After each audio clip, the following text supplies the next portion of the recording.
Gandhi, por ejemplo, decía que lo más hermoso que había leído en la vida era el Evangelio de Jesucristo. Dice, pero qué lástima que los cristianos no lo vivan. ¿Qué crees que sucede después de la muerte? Vida.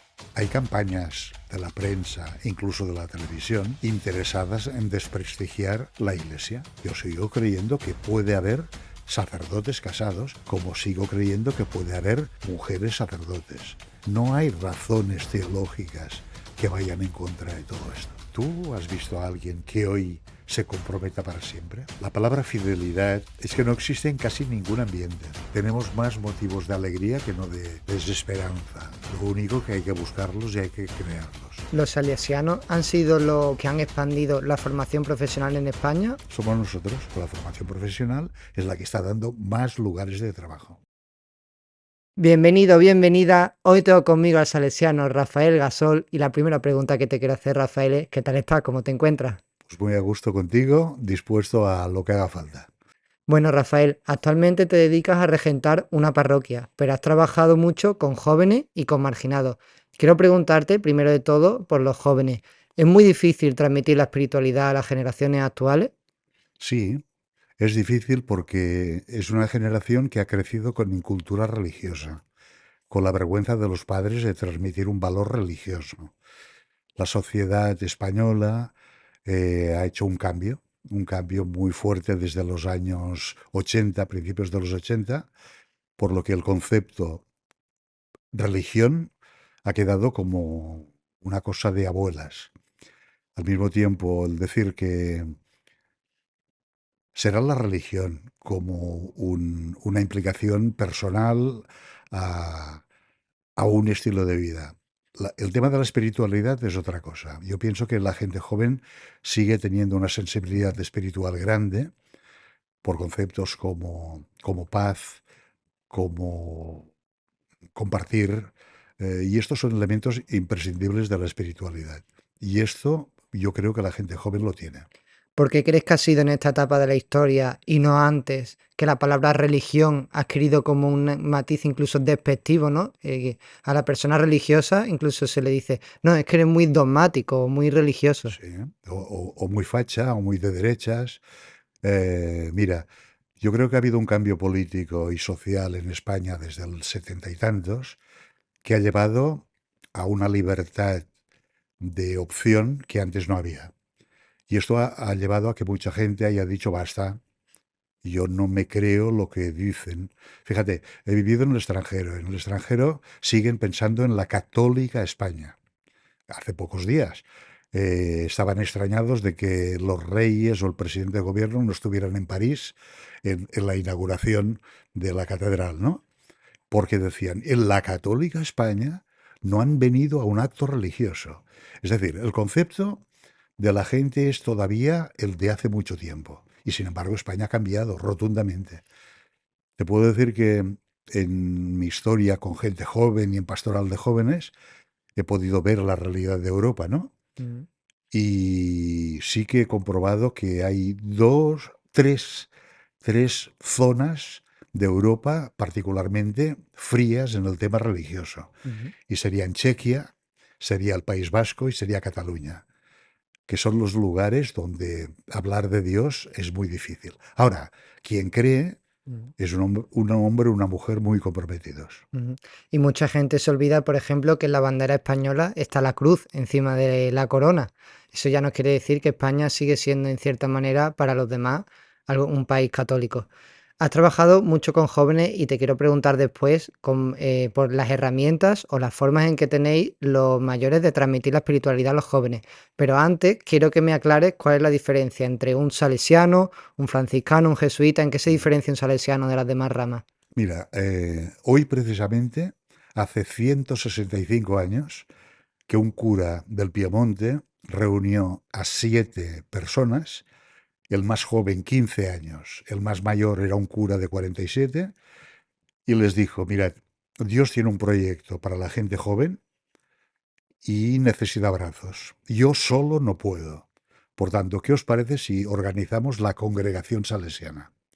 Por tanto, ¿qué seríamos los salesianos? Pues un grupo organizado, dispuestos a llevar a cabo en el mundo el sueño de Dios para la salvación, y digo, uso la palabra salvación total, global, de la gente joven. Y esto como salesianos, pero luego te encuentras que hay otras congregaciones y te encuentras unas anteriores que son órdenes y que hay los benedictinos, etcétera. Y estos han nacido en otro momento con otros objetivos. El ora et labora era algo imprescindible, era un poco retirarse del mundo para ir al monasterio y allá llevar una vida muy dedicada a Dios y al trabajo, normalmente el trabajo manual. Lo nuestro no es retirarnos del mundo, es estar en el mundo y como nosotros, todas las congregaciones de vida activa que se llaman. ¿Por qué han nacido las congregaciones de vida activa? Pues porque Dios ha visto que en el mundo hacía falta una respuesta formativa, cultural, educativa, profesionalizadora para la gente joven. Y entonces han surgido cantidad de grupos alrededor de un fundador o una fundadora que han congregado gente a su alrededor. Ujú. Y esta locura les ha llevado a irse por el mundo. ¿Los salesianos han sido los promotores o los que han expandido la formación profesional en España o esa es Sí. otra rama de la No, iglesia? no, no, no. Somos nosotros. Mira, eh, doña. El nombre de la señora no lo sé, pero los primeros salesianos llegaron a Utrera. Y llegaron porque una señora rica, habiendo sabido que había un cura italiano muy capaz de educar a los jóvenes para el mundo del trabajo, les llamó y les invitó creando una casa, creando unos talleres, etcétera. Aquí en Barcelona, una señora también, que había hecho muchas obras sociales, se enteró de este cura y le escribió varias veces hasta que finalmente le hizo venir. La primera comunidad fue aquí en Sarriá, donde hubo los primeros talleres salesianos. Y bueno, y a partir de aquí, todo el tema de la formación profesional es un poco lo que nos ha distinguido en el mundo de ayudar a la gente a sentirse con valores personales. Mira, el trabajo dignifica, por tanto, ayuda a la gente a que trabaje con calidad porque esta persona saldrá adelante Ujú, y podrá tener un trabajo, podrá formar una familia, etcétera. Cosa que ahora es difícil entre la gente joven y por eso hay tanto paro, a ujú. pesar de la cualificación que puedan tener, universitaria o no. Y sin embargo, la formación profesional es la que está dando más lugares de trabajo. ¿Y cuáles son las actividades que realizáis para transmitir la espiritualidad a los jóvenes o qué herramientas utilizáis? Mira, fundamentalmente está la presencia en medio de ellos. Es decir, tú no puedes trabajar desde un despacho, sino que has de estar a su lado. Estar a su lado significa, nosotros lo nombramos con estar en el patio. Y el patio puede ser el patio de un centro juvenil, el patio de una escuela, el patio de una parroquia, pero es estar en medio de ellos. Primera cosa, presencia. La segunda cosa es acompañamiento. Acompañar a estos jóvenes y darles proyectos de una aventura en su vida que valga la pena. A la gente joven, si no le ofreces una aventura, no se enrolla en nada. Mm. Si encuentra una aventura que vivir, es capaz de hacer el imposible. Entonces, en medio de esto, a nosotros nos parece muy importante, como otros movimientos de iglesia, el poder presentar a Jesucristo como el motor de nuestra vida y el posible motor de sus vidas, sin coaccionar, sin intentar que nadie haga nada que no quiera.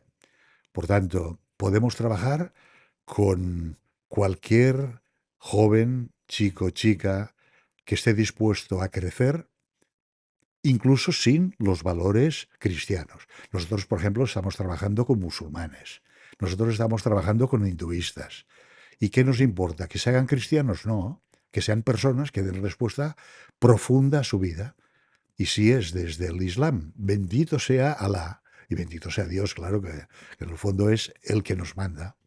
¿Pretendéis ser un ejemplo viviente de Jesús? Mira, esto es muy complicado. El referente siempre es Jesús. Nosotros, tanto como podemos, pretendemos vivir su estilo y comunicarlo. No con palabras, sino con hechos de vida. Por tanto, lo que, bueno, es que mi experiencia ha sido esta, el ver lo que vivían que me atrajo tanto de querer ser salesiano, de gente que estaba conmigo todo el día, gente que jugaba, gente que me hacía estar alegre, gente que me daba protagonismo. Recuerdo con 14 años que me dieron el encargo de llevar a un grupo de chavales, ya ves tú. Y esto a mí me dio una responsabilidad tremenda. Bueno, es un poco, eh, digamos, me has preguntado por herramientas. Digo, presencia, sí, presencia, que eso está muy bien. Pero no solo la presencia, sino estando con la gente joven, acompañarles para que sean protagonistas de su vida, que es una palabra clave. Ayudar a la gente a que sea él mismo y en todas las dimensiones y tardando el tiempo que haga falta, ¿eh? Ujú. Porque no hay resultados inmediatos. Mira, yo últimamente me he encontrado con aquellos niños y niñas que hace 50 años empezamos en un barrio de aquí de Barcelona, el barrio del Besós, empezamos una experiencia del movimiento infantil y juvenil de Acción Católica, el MIJAC, que en muchos lugares se llama el Junior. Muy bien, hoy son abuelos. Y la gran experiencia es que aquello, me decían, cómo les ha servido para ser personas. Y fíjate que yo no he podido seguir sus vidas en el día a día. Pero llega un momento que siembras y Dios sigue trabajando, ¿eh? Hago esta breve interrupción para hacerte saber que existe un principio vital que muy pocos conocen que te permite mejorar tu presente y tu futuro. Esta es la ley del desdoblamiento del tiempo. En la descripción del vídeo puedes encontrar un enlace a un curso gratuito que he subido en YouTube explicando este principio vital que descubrió el físico Jean-Pierre Gagné-Mallet hace ya más de 50 años. Si consigues aplicarlo en tu día a día, te garantizo que todo te empezará a ir mejor. No necesitas tener ningún conocimiento sobre física cuántica y física clásica. Ya te dejo con la entrevista, que la disfrutes. Es muy diferente trabajar con marginados que con jóvenes. Bueno, trabajar con marginados significa también estar presente en medio, no trabajar para ellos, sino con ellos. La segunda cosa es acompañar los procesos que hay. Por otra parte, es muy difícil, mucho más difícil, por las mismas condiciones de estar en el margen de lo social, de lo cultural, de muchos de ellos. Lo que pasa es que estando en medio te das cuenta de que son gente tan buena, tan perfecta y tan capaz como cualquiera. Y esto es así. Otra cosa es que cueste más. ¿Por qué cuesta? Porque vivir en medio de barracas verticales o horizontales, vivir en medio de suciedad, vivir en medio de tantas dificultades, de hambre, de droga. Bueno, salía estos días en el periódico los dos barrios más complicados de España. Están en Barcelona, está el Raval y está la Mina. Bueno, yo puedo hablar de la experiencia de estar viviendo en la mina durante años y de mis compañeros que están viviendo allá. Y por más que se está intentando transformar el ambiente, cuesta muchísimo.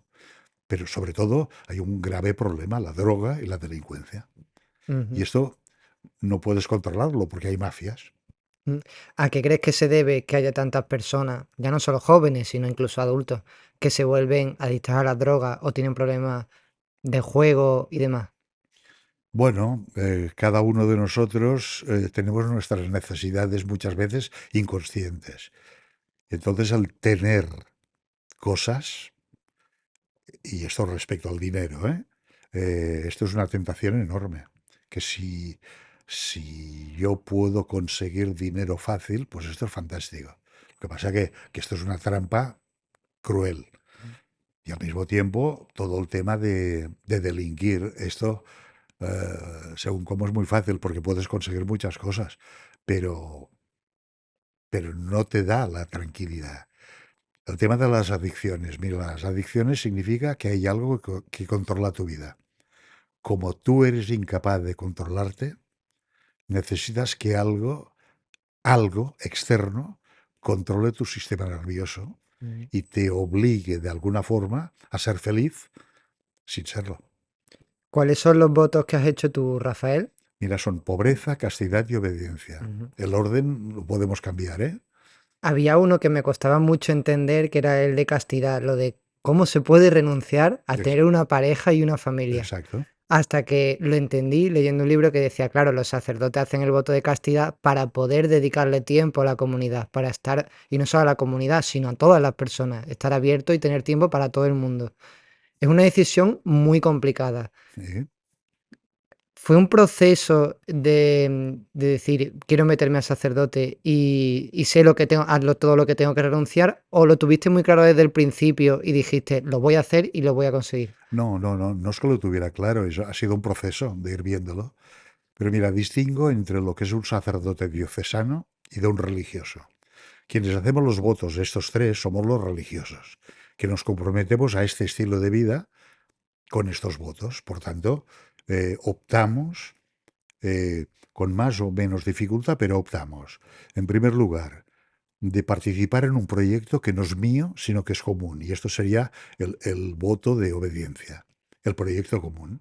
Por tanto, no soy yo quien decido qué estudio, no soy yo quien decido dónde vivo, sino que en el proyecto común que tenemos para el servicio de los jóvenes me pongo disponible. Y me pongo disponible renunciando a lo que podría ser mis posesiones y poniendo en común lo que tenemos. Por tanto, nosotros hacemos caja común. De la caja común, yo lo que necesito gastar, lo tomo, aviso a quien se encarga, y no porque tenga miedo, no, por claridad, y ya está. Y hay otra cosa, para poder estar disponible, como tú decías, el religioso hace el voto de castidad y vive en comunidad con otros que nos ponemos en este proyecto común que los religiosos, insisto, teniendo familia, sería mucho más difícil. Ahora paso al sacerdote diocesano. Bueno, yo soy de los convencidos de que no sería imprescindible el que no estuvieran casados. Yo sigo creyendo que puede haber sacerdotes casados, aunque hoy no lo permita la Iglesia. Como sigo creyendo que puede haber, igual que hay diáconos, diaconisas. Igual que sigo creyendo que no tardaremos, bueno, yo ya no lo veré, Mm. pero que haya mujeres sacerdotes en la comunidad. ¿Por qué? Porque no hay razones teológicas que vayan en contra de todo esto. En este sentido, el voto de castidad, insisto, es del religioso, Ujú. no forzosamente del sacerdote diocesano, que sería ideal para muchos. Mira, hoy la situación de España, de los sacerdotes, muchísimos viven en soledad. Qué hermoso sería que pudieran vivir compartiendo la vida con alguien que les permita, o sea, con alguien vocacionado también, que entienda la vocación sacerdotal y que les permita hacer su vocación y estar acompañados. Bueno, yo lo veo así. Ujú. Quiero decir que Sí, sé sí. que no es la doctrina oficial, pero ¿Tú te has sentido solo alguna vez? sin duda, claro, porque nadie me va a quitar la soledad, ni casado. La soledad es una aventura que cada uno tiene que ir resolviendo. Yo vivo en comunidad y hay momentos que me encuentro solo. Yo vivo en comunidad y hay momentos que he echado en falta el tener mi pareja. Pues como otros, como mi hermana que está encantada de estar casada y que es feliz en su matrimonio y llevan más de 50 años. Es verdad, sí, hay momentos que dice, uy, qué bonito. Sin embargo, la opción esta de estar al servicio de los jóvenes me ha permitido la disponibilidad. Yo digo siempre que no tengo hijos, pero tengo cantidad enorme de sobrinos, que son los hijos de otros, y ya está. ¿Cómo evitas caer en la tentación en esos casos en los que te sientes solo e incluso dices, qué bonito que otro tiene pareja, pero yo no puedo? Bueno, aquí hay una cosa que es muy hermosa, que es el sentirte acompañado también. O sea, el vivir en comunidad no significa estar juntos en un piso de solteros. Es estar con otros con quienes compartimos la vida y lo que nos está pasando. Por tanto, en momentos de dificultad nos echamos una mano. Y esta es la gran cosa. Hoy me lo decía un cura de 92 años. La suerte que tenemos los religiosos es estar viviendo en común. Porque todos tenemos momentos o de enfermedad, o de soledad, o de tentación que tú decías. Y en estos momentos es importantísimo que haya alguien a tu lado. Alguien que no siempre tiene que ser obligatorio que sea uno de los que vive contigo. ¿Por qué? Pues porque como nosotros vamos cambiando de comunidad constantemente, es muy bueno que cada uno de nosotros tengamos un acompañante estable, aunque viva lejos, Mm. pero alguien que me conoce y yo me puedo sincerar. Porque, insisto, o sea, las dificultades todos las tenemos. Sí, Mm. sí. ¿Cómo es regentar una parroquia, Rafael? Bueno, una parroquia, mira, lo más importante es que haya una comunidad de gente que vive la experiencia cristiana. Y el cura es un servidor de esta comunidad. No es el que marca las pautas. Mira, los curas vamos cambiando de parroquia.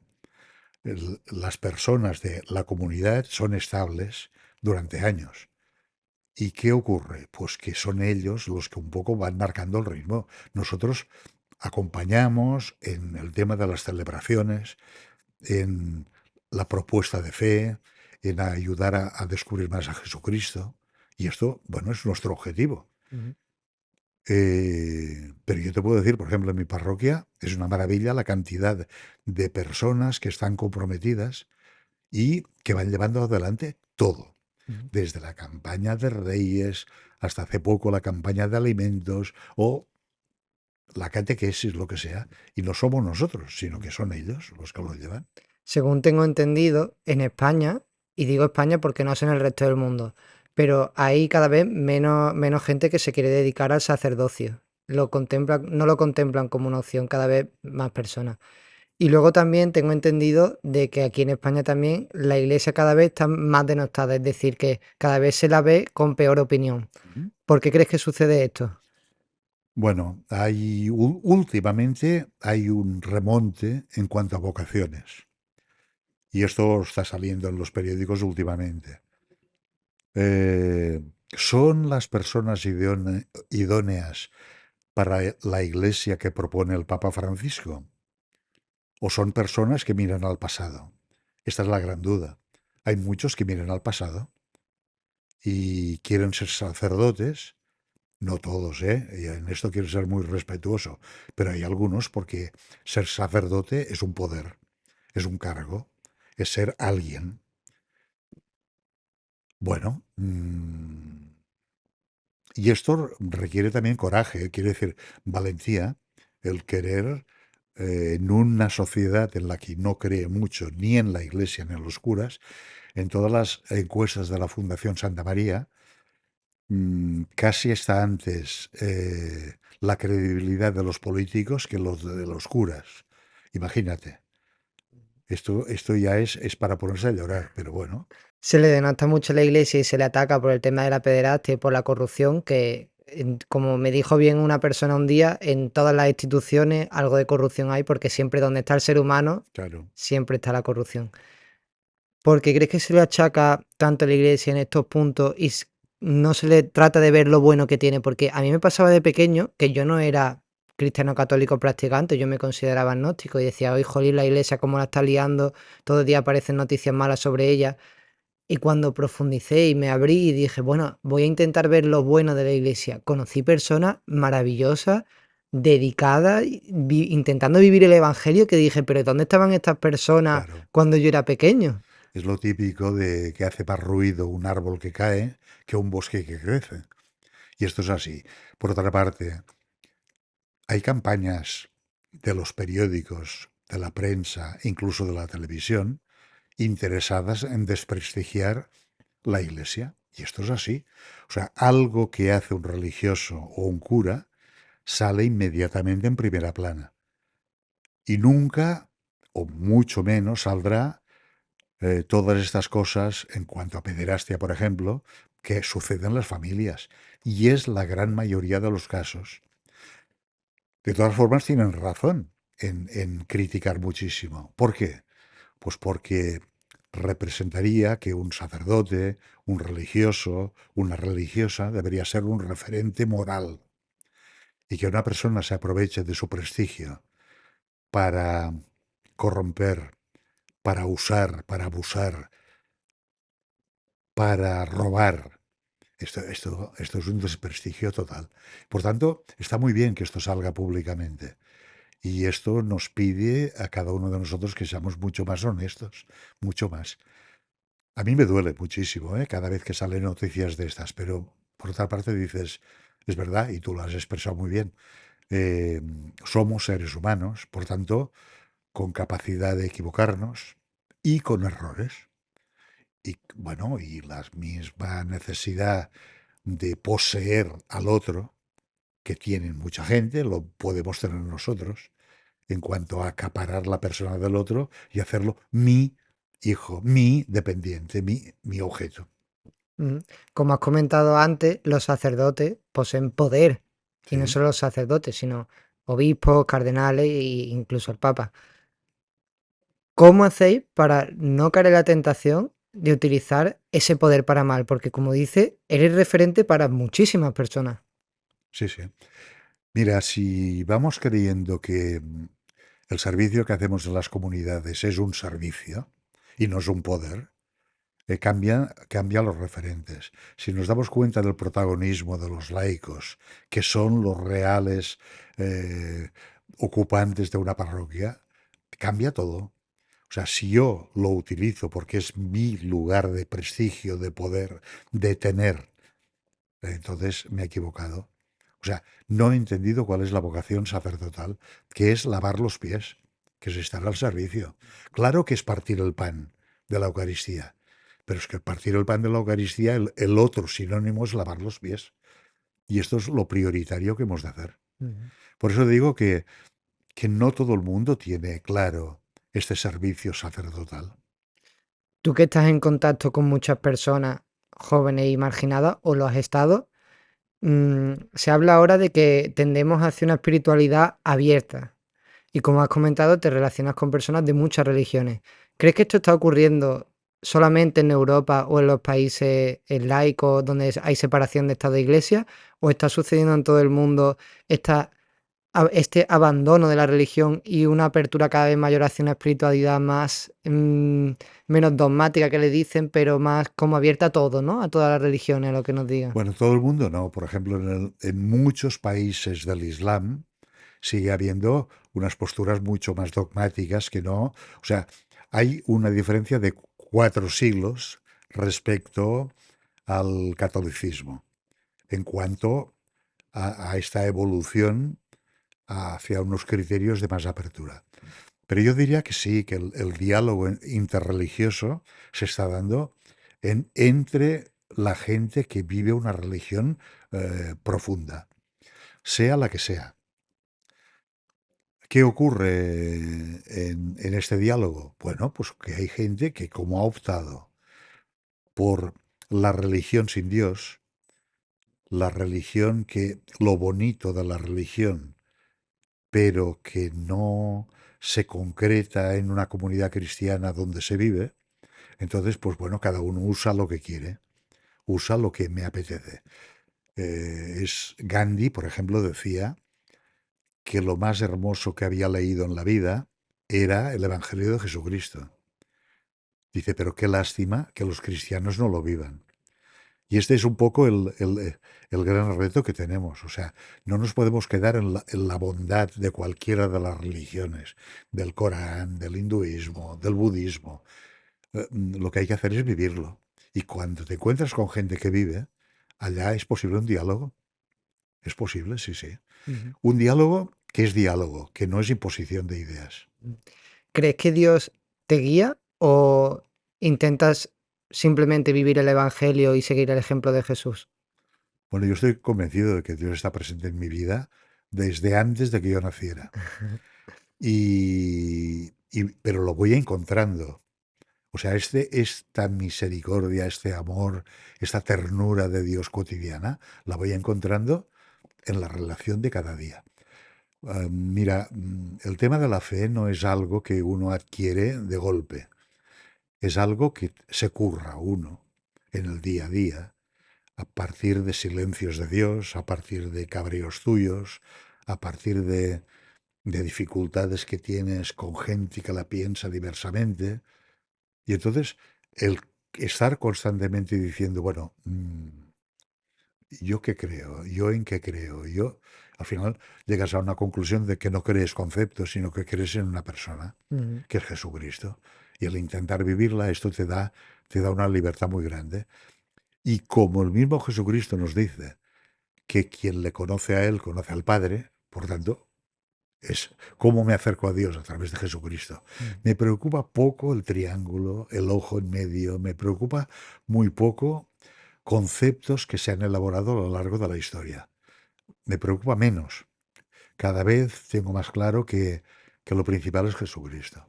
Y estos, mira, el día que empecé en la parroquia, les decía a la gente, mira, ojalá no haga nada más que deciros que vale la pena seguir a Jesucristo. Y es así. Hay una frase del Evangelio que me encanta y es, llegaréis a hacer lo mismo que yo e incluso cosas mayores. Sí, señor. ¿Cómo es que todavía no hemos hecho cosas mayores que Jesús? No, cosas mayores.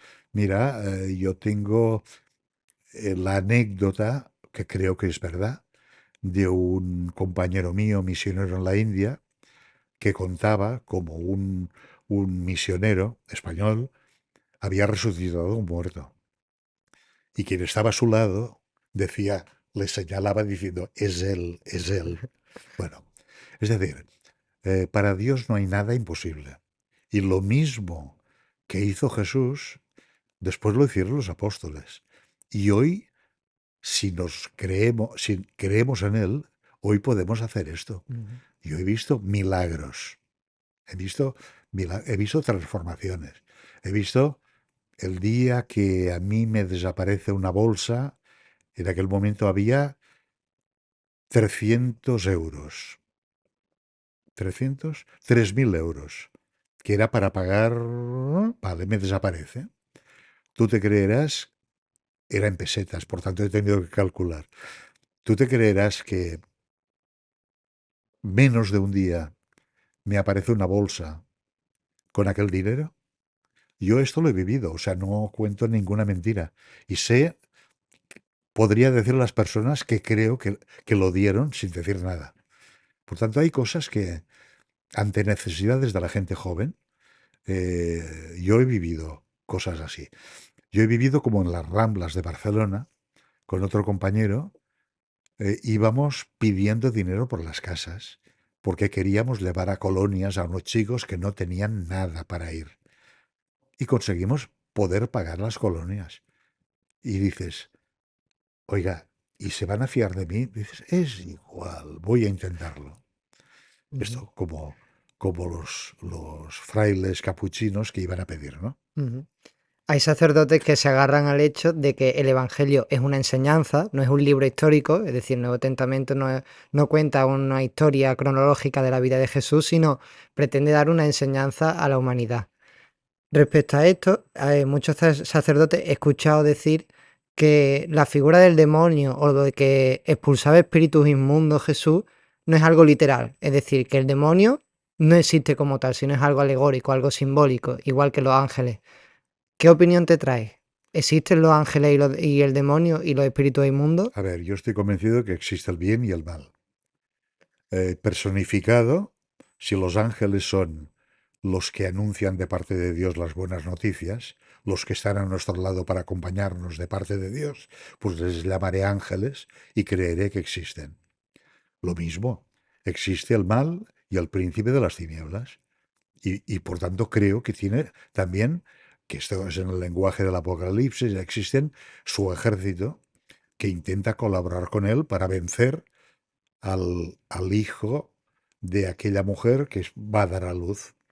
Por tanto, yo sí que creo que, que el bien y el mal y su presencia existen. Entonces, en el tema de los evangelios, es cierto que hablan de endemoniados, pero en muchos casos los biblistas han estudiado que en aquella época no había distinción entre lo que era un endemoniado, de lo que era un epiléptico, de lo que era un enfermo mental, de lo que era un enfermo eh, con sarna en el cuerpo o con lepra. Sí que había distinción por lo que se veía externamente, pero todos estos eran víctimas del mal. O sea, era el diablo que les tenía ocupados.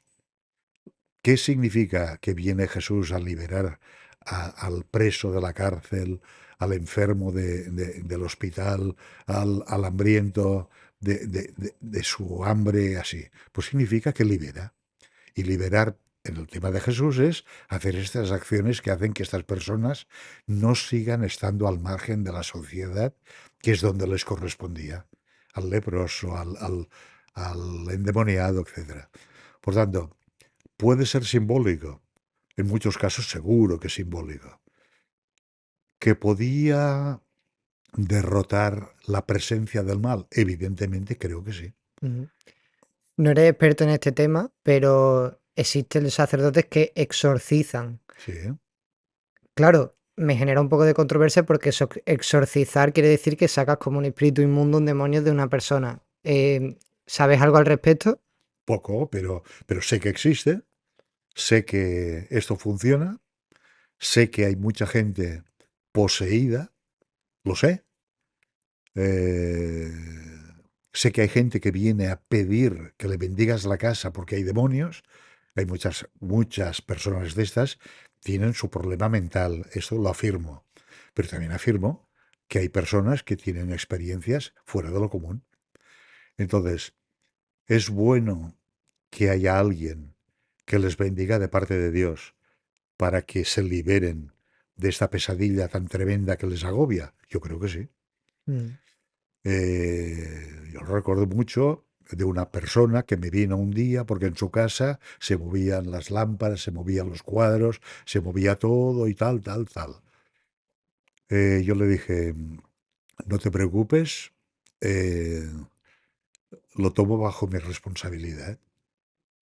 A partir de este momento no ocurrirá nunca más. Yo le pediré a Dios que proteja tu casa. Ujú. A ver, ¿fue convencerla psicológicamente? Probablemente sí, pero es que yo no me lo creí aquello.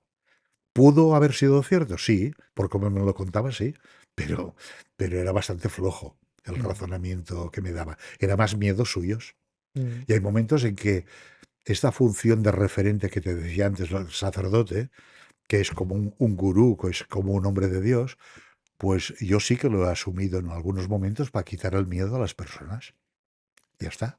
Entonces no hace falta ser exorcista para ayudar a las personas a quitarse de la posesión, la endemonización, ¿no? Mira, un exorcista es una persona especial que ha escogido el obispado para que haga esta función. No cualquiera es exorcista. Por tanto, a mí personas que me vienen, les he de mandar a él porque es la persona que el obispo ha designado para que haga esta función. Es la persona experta en todo esto. Yo he vivido con exorcistas, no aquí, en España, en Italia. No era nada fácil su trabajo. Era brutal los gritos que se oían cuando estaban en sesión, hasta el punto que tuvimos que pedir que marcharan del lugar aquel porque la gente se asustaba. ¿Verdad, mentira? Era verdad lo que pasaba. ¿Verdad, mentira que el exorcista liberaba a la persona de parte de Dios? Yo me lo quiero creer, pero tampoco lo puedo afirmar. Ujú. Pero insisto esto, no soy yo exorcista porque me da la gana. ¿Cómo interpretas la voluntad de Dios para ti?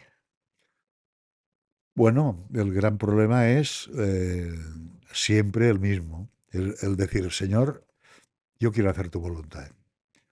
Y dice, espabilate y búscala. Claro, para hacer la voluntad de Dios va significando que cada día tenga que estar en contacto con la palabra para que la palabra me diga, por tanto, lo que me dice y lo que yo le digo a la palabra.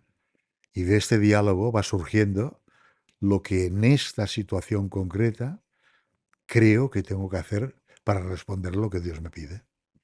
O sea, te dejas llevar por una moción interna. Sí, Y esa emoción interna tiene una consecuencia, es decir, te da paz, te da serenidad, o más bien todo lo contrario, que te invita a la acción.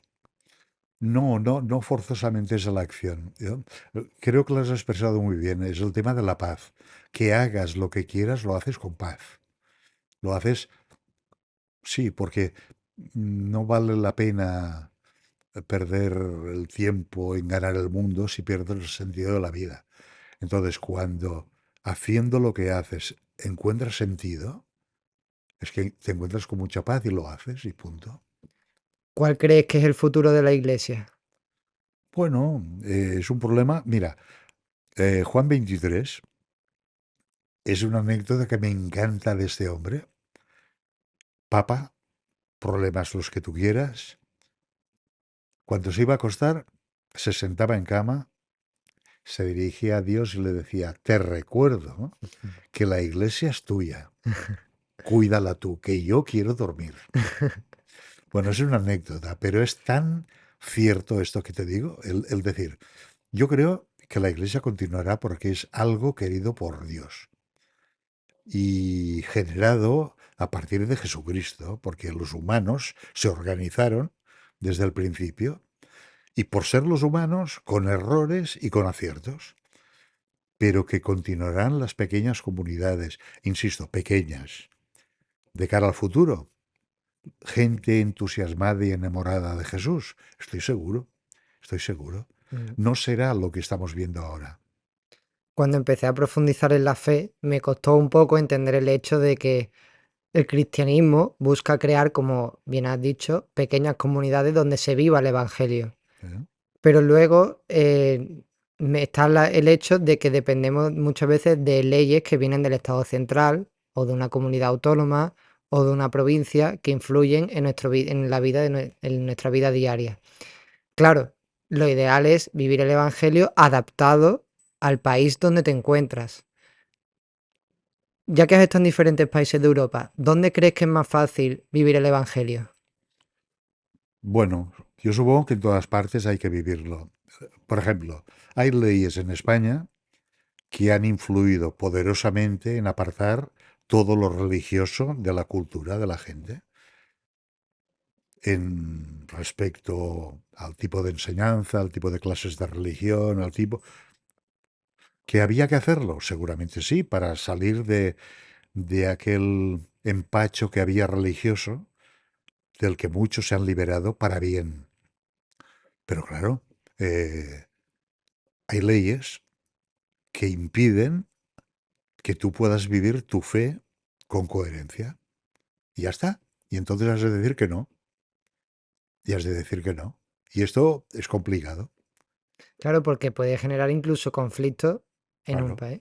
¿Y qué recomendación utilizarías? ¿Que se fuera a otro país a vivir para intentar profundizar más en su No, no, fe? no, Y no. Yo creo que el lugar donde vivimos es el lugar ideal para vivir nuestra fe, con las dificultades.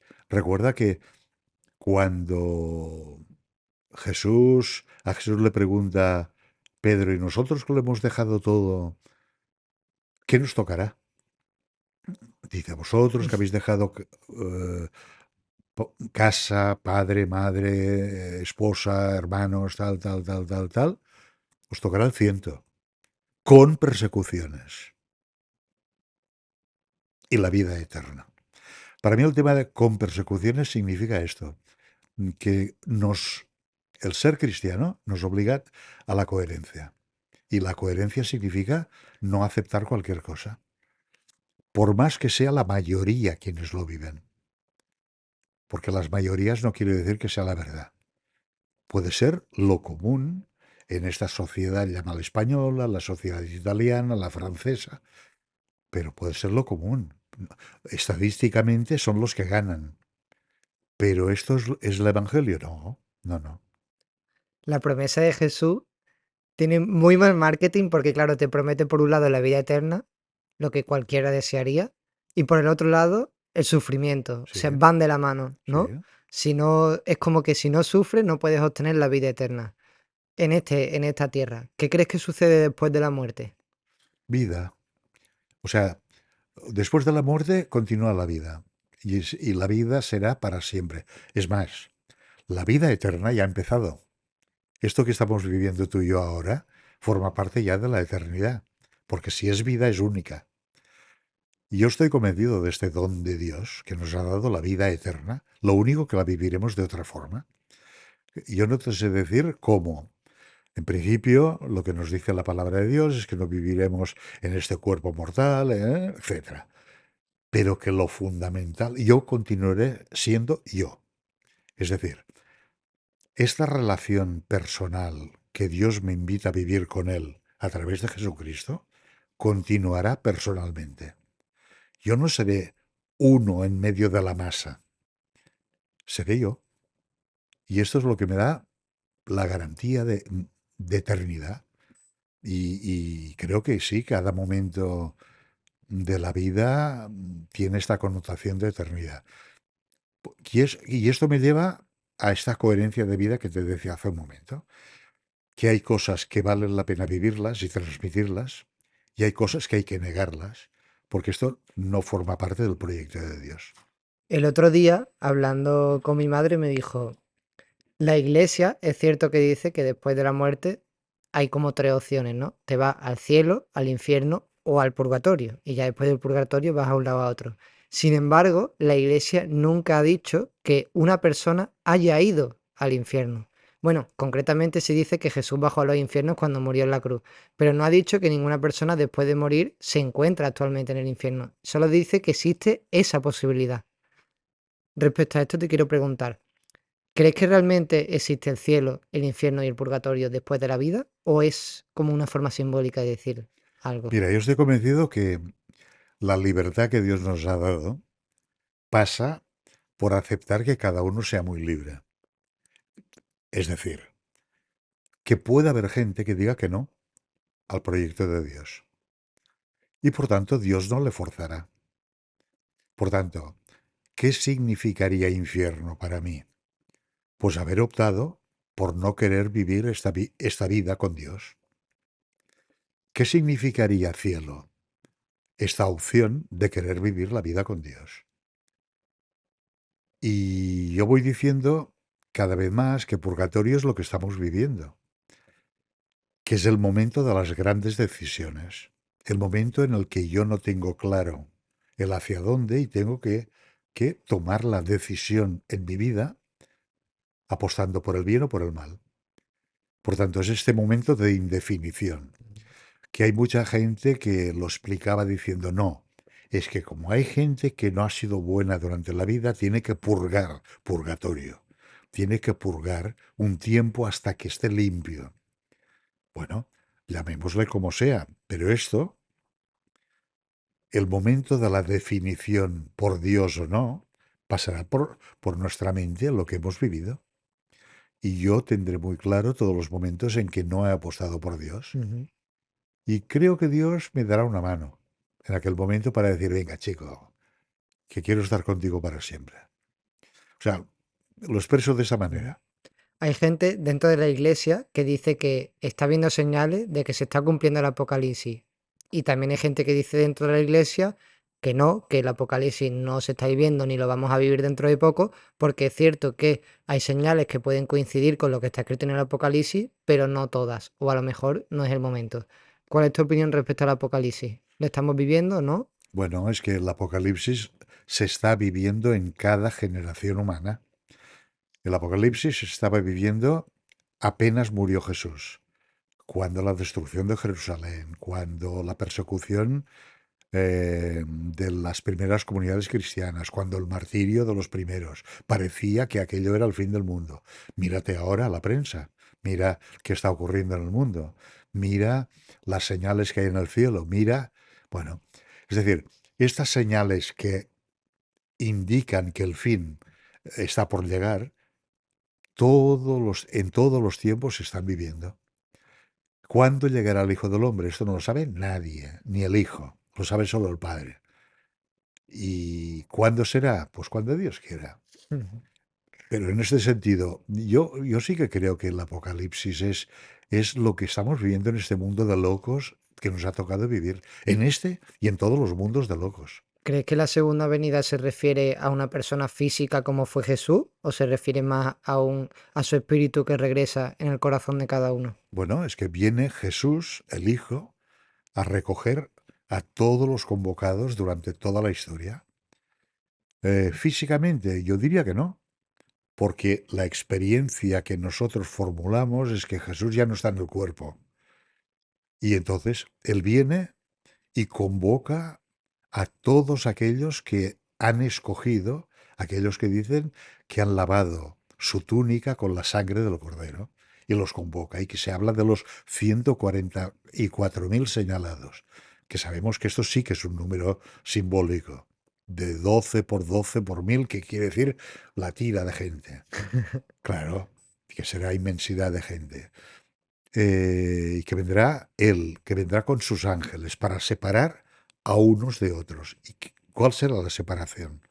La separación de los que han optado por Él y los que no. Es decir, Mateo 25. Aquellos que tuve hambre y me disteis de comer. Aquellos que estuve en la cárcel y me vinisteis a ver, etcétera. Ah, ¿y por qué si yo no te vi, si me viste en aquellos más pequeños, me viste a mí? Ah, pues yo no lo sabía. Pues bendito tú, porque ayudaste. Pues estuve en la cárcel y no me viniste a ver.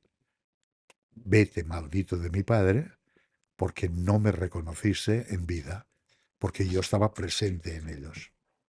Me encanta cómo habla Rafael. Claro, los sacerdotes deben desarrollar el don de la comunicación para poder expresar el evangelio y lo que viven a la comunidad. Hay sacerdotes que yo creo que no consiguen transmitir, ya no solo con el ejemplo, sino con la palabra, lo que están viviendo dentro. ¿Crees que eso es algo que se entrena o es un don natural con el que se nace? Bueno, yo creo que es un don el tener la capacidad de comunicación. Lo que pasa es que se entrena. O sea, nosotros no nacemos enseñados y está, por ejemplo, hay una materia que se estudia en la carrera que es la homilética, que te enseñan a hacer las homilías. Y vale, lo que pasa es que hay gente que tiene capacidad y hay gente que no. Hay gente que puede saber mucho, pero no sabe comunicar. Y hay gente que sabe muy poco, pero las dos ideas que da llegan al corazón de las personas. Por tanto, sí, sí, no, te aseguro que no es fácil. Ujú. Tengo entendido que los jesuitas estudian 2 años de filosofía, 4 de teología, más luego la carrera que hayan estudiado anterior. Y luego tienen como 2 años fuera de periodo de formación en el extranjero o fuera o dando clase en una universidad, en un colegio jesuita. ¿Cuál es la formación de los salesianos mínima que se necesita y cuál es la tuya? Bueno, mira, los salesianos en general, después de un tiempo de pensar si han de serlo, hacen el noviciado. Después del noviciado, acostumbran a hacer 6 años entre filosofía y teología. Pero nosotros tenemos la cualidad de que en medio lo cortamos para hacer una experiencia práctica de unos 3 años, lo que llamamos el trienio con la gente, es decir, aprender a estar presente en medio de la gente joven. Simultáneamente, cada uno va estudiando su carrera. O la hace posteriormente cuando ha acabado los estudios. Ujú. Los salesianos no somos todos curas. Hay el cura y el hermano, pero todos intentamos que estudien la filosofía y la teología para estar bien formados. Entonces, en mi caso, ¿yo qué hice? Después del noviciado, hice magisterio. Estuve 3 años dando clase. Después estuve 4 años haciendo lo último que me quedaba de filosofía y teología. Y me ordenaron. Estuve en la vida activa, en el barrio de la Mina, y luego tuve la oportunidad de estar en Roma estudiando psicología. Y acabé los estudios allá. Después vino el tema de la convalidación aquí en España, porque estudiar en una universidad pontificia significaba que no había relación. Bueno, pero se consiguió. Bien, posteriormente ha sido cuestión de ir haciendo cantidad de otras formaciones para estar al lado de los jóvenes. Por ejemplo, en tiempo libre, sea como animador de tiempo libre, sea como director de actividades de tiempo libre y así. Ujú.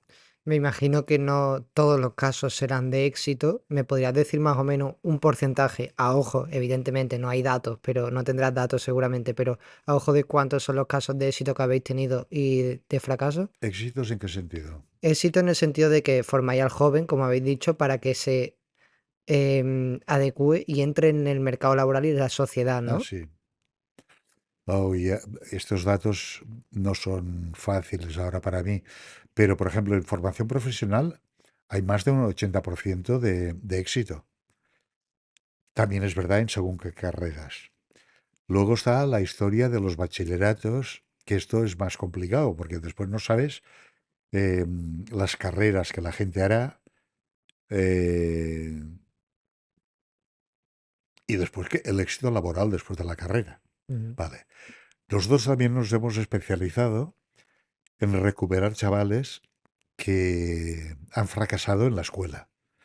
Y a estos chicos les ofrecemos mucha formación laboral, pero junto a la formación laboral está la formación lingüística también y cultural en general. ¿Para qué? Pues para que aprendan a tener un trabajo digno y puedan conseguir un empleo. Y esto sí que te puedo decir que hay mucho éxito.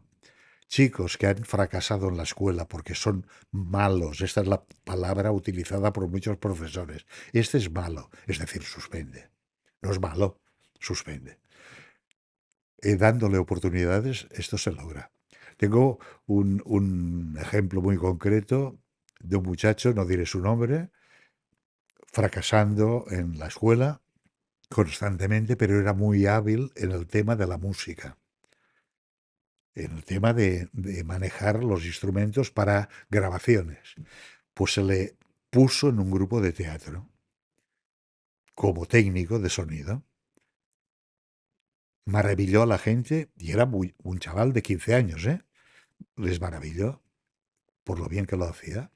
Sus profesores empezaron a estar encantados con él y dijeron, va, venga, vamos a probarle.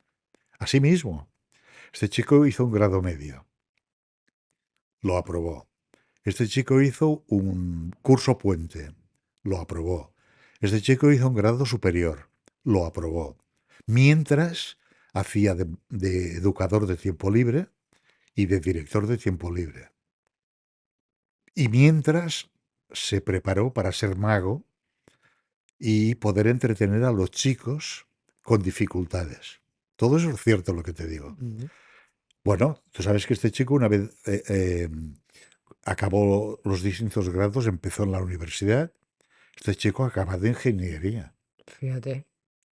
Este es el ejemplo concreto de la presencia, del dar protagonismo, de fiarte de cada quien.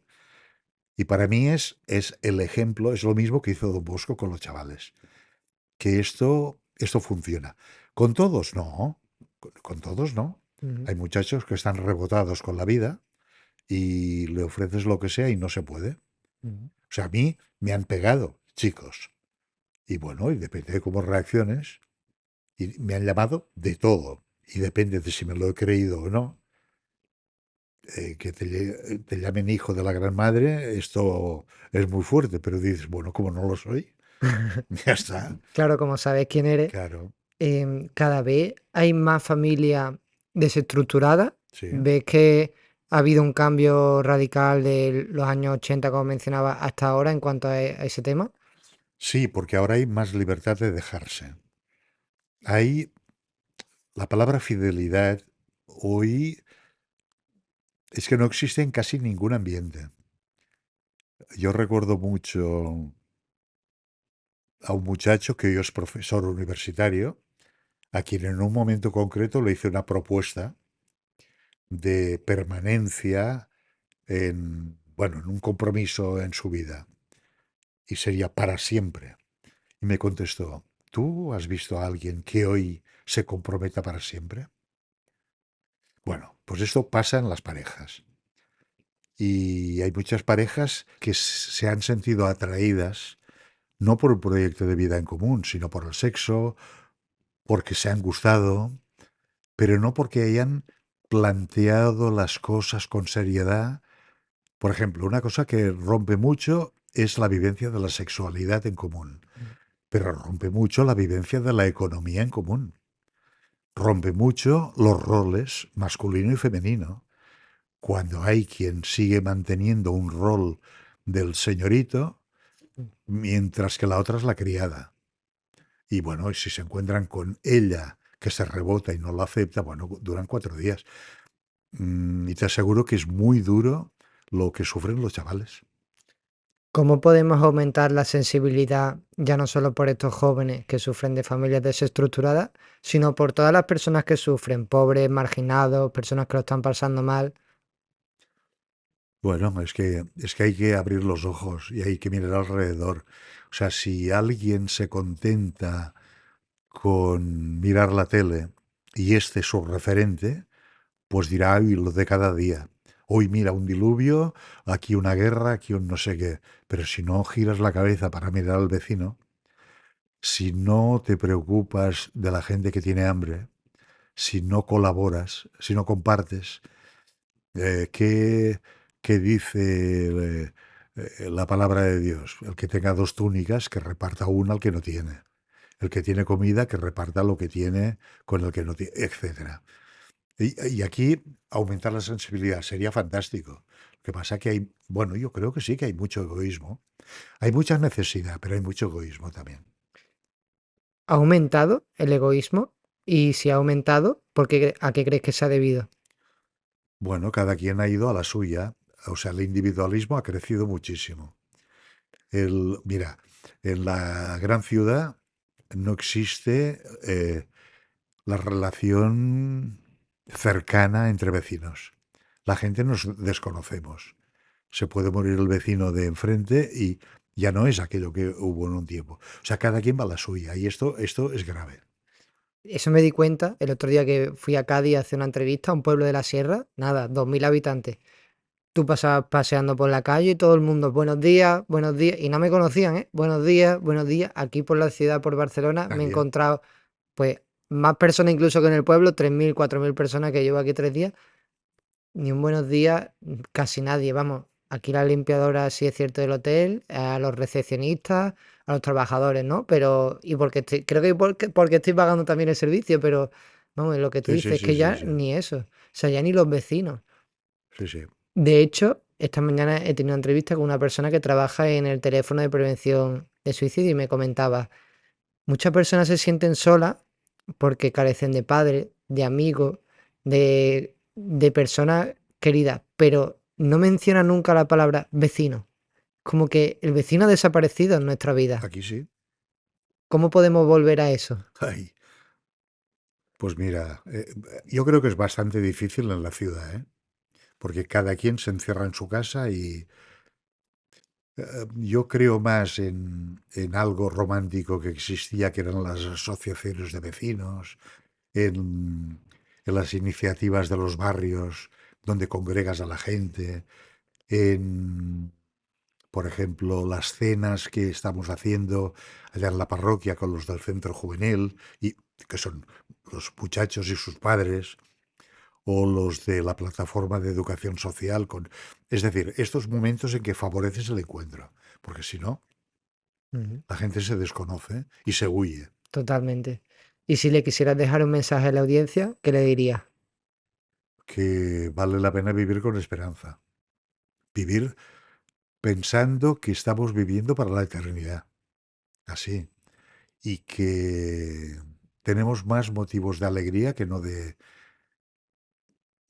desesperanza. Lo único que hay que buscarlos y hay que crearlos. Y también otra de las cosas que me gustaría poder decir es que no miremos lo negativo de la gente, que nos fijemos en aquello, aunque sea muy poco positivo, y lo resaltemos, porque es lo que nos hace crecer. Nuestra sociedad mira demasiado los fallos.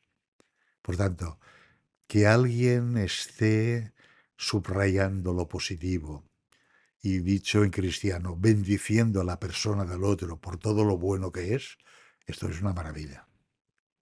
Muchísimas gracias, Rafael. Es un placer escucharte y muchas gracias por aceptar la entrevista. Muy bien, a ti por estar aquí. Muy bien.